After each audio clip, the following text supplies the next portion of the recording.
Hi folks, Period Woodworker. Just a quick one. I just wanted to let some people know who might not be up on protecting their very expensive wood.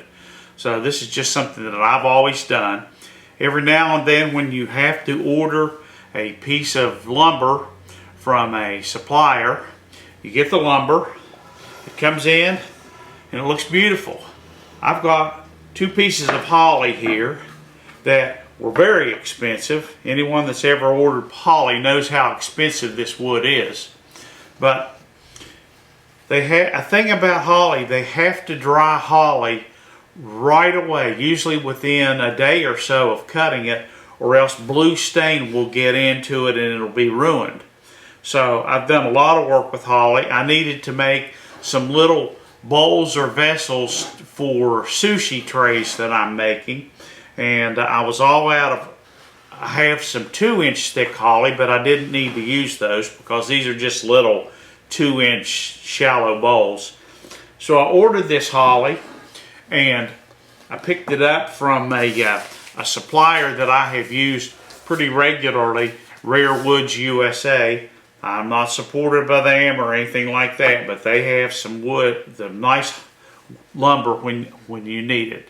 So all I wanted to cover in the video is, even though it's kiln dried and you get it in and there are no end shacks, you can never tell how just sitting around might weigh on it. So anytime I have some expensive lumber and I either get it new or I cut a piece off of it, I always try to protect it with a wood sealer. Now most of these say that they're green wood sealers used for protecting wood when you just cut it or something like that.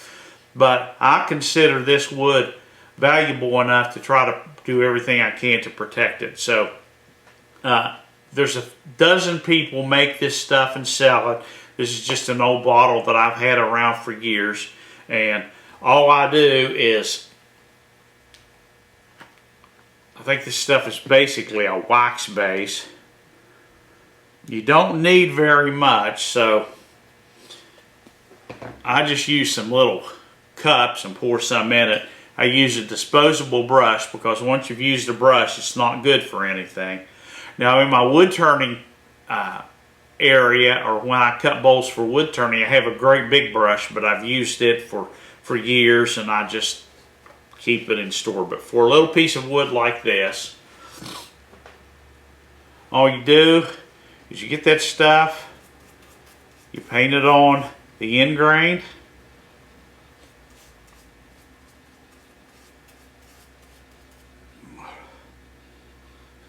there's a knot on the end, paint it on. Try not to drop this stuff all over your workbench. And then I even paint it down, a half-inch or more on the side. Especially, here's a little knot right on the very end.